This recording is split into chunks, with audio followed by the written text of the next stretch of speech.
meu nome é Patrícia. Eu tô aqui para conversar com vocês sobre saúde mental, né? Nessa sequência de vídeos que eu tô fazendo sobre o Setembro Amarelo.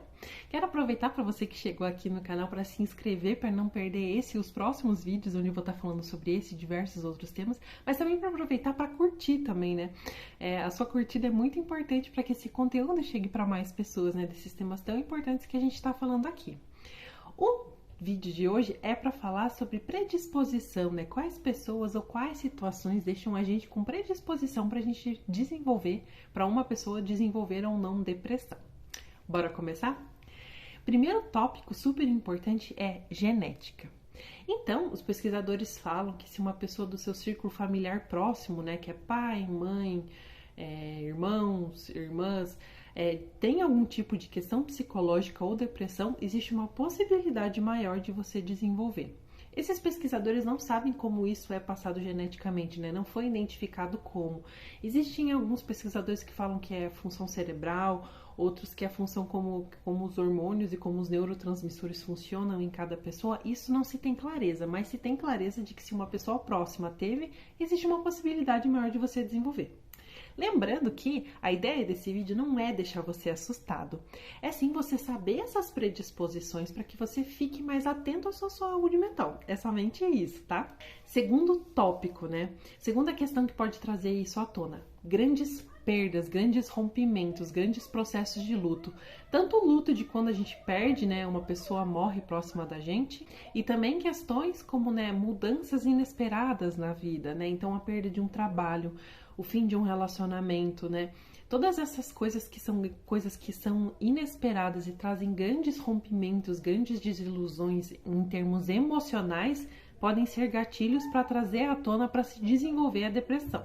O terceiro ponto, né, que é muito importante é abusos, né? Qualquer lugar, qualquer ambiente que você esteja convivendo, que você esteja com algum tipo de abuso físico e abuso emocional, podem ser gatilhos para que se desenvolvam questões mentais, né? Os dois tipos de abuso são lá igualmente, né, destruidores, devastadores para quem está passando por aquilo, mas o emocional, eu peço para você prestar um pouco de atenção, porque tem muitas pessoas que sofrem abuso emocional e elas não percebem, ou elas levam muito tempo para perceber. Às vezes é no trabalho, às vezes é a própria família, né? Pessoas muito próximas da família que têm esse tipo de comportamento. Eles podem ser gatilhos para se desenvolver questão mental. Próximo tópico que eu queria conversar com vocês é uso de remédios. Existem diversos remédios que, quando você lê lá na bula, ele pode desenvolver alguma questão emocional, né? Não só depressão, mas outras questões. E eu tô falando isso porque não é para você não tomar o remédio, mas é porque se você já tem algum dos outros fatores que eu já falei, para você ficar mais ligado, ou até para você conversar com o médico para ver se existe uma alternativa para que você não, né, use um remédio que não vá causar isso, né, não vá piorar isso em você. Outra questão bem importante é o abuso de álcool e drogas, porque eles causam desequilíbrios no nosso corpo e podem sim causar desequilíbrio na produção dos nossos neurotransmissores, né? Outro ponto muito importante é isolamento social forçado, né? Então a pessoa tinha um certo convívio social com as pessoas e ela foi forçada por alguma questão de trabalho, mudança de cidade ou qualquer outra coisa que possa ter acontecido a ficar mais isolada, né? Então a pessoa começa a sentir aquela falta de ter mais conexão com as pessoas e pode sim desenvolver ou depressão. Um ponto super importante que a gente fala aqui, que eu gosto de falar, é que existem algumas características de personalidade que podem dar para a pessoa mais propensão dela desenvolver depressão. Mas quais são esses traços de personalidade, né?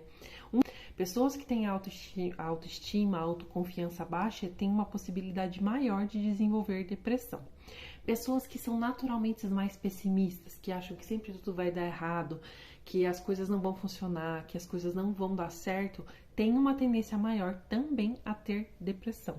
Pessoas que são muito dependentes emocionalmente de outras pessoas, né? Então ela sempre precisa da validação de outra pessoa, ou ela sempre precisa estar com uma conexão ali, ela tem essa dependência emocional de outras pessoas, pode ter uma tendência maior a desenvolver também. Pessoas que são muito críticas de si mesmo. É claro que tem muitas pessoas que usam a autocrítica para evoluir, para se desenvolver, mas quando isso passa para um nível muito exagerado, ela pode ter sim uma propensão a desenvolver alguma questão como depressão. Outro ponto que é importante trazer à tona, né, que às vezes as pessoas não falam tanto, um fator de risco para doenças psicológicas é ser diferente do que as pessoas pregam, né? Todos nós somos diferentes por natureza, mas quando a pessoa segue padrões diferentes do que o resto das pessoas próximas a ela, do que a sociedade fala. Então, se a pessoa tem a sexualidade diferente do que a sociedade prega, se a pessoa é mais alta, mais baixa, mas isso tudo é muito relativo, né? Eu entendo isso, mas se ela se sente assim, se esse padrão da sociedade importa para ela e ela se sente diferente, ela se sente mais isolada e mais excluída por causa disso, isso pode ser sim fator de risco para desenvolver depressão. Lembrando que tudo que eu falei aqui nesse vídeo tem o objetivo de ajudar você a você ficar mais atento à sua saúde mental, né? Eu fiz um outro vídeo onde eu falei quais são as diferenças entre tristeza e depressão, vai lá dar uma olhada, eu vou colocar o link aqui em cima. Repetindo, não é para causar alarde, é para você ficar mais atento, para quando você perceber algum dos possíveis sinais, você já procurar ajuda e isso não. Espero ter ajudado você com esse vídeo, manda para alguém, como eu já pedi, curte aqui para que esse conteúdo chegue para mais pessoas, tá bom? Um beijo.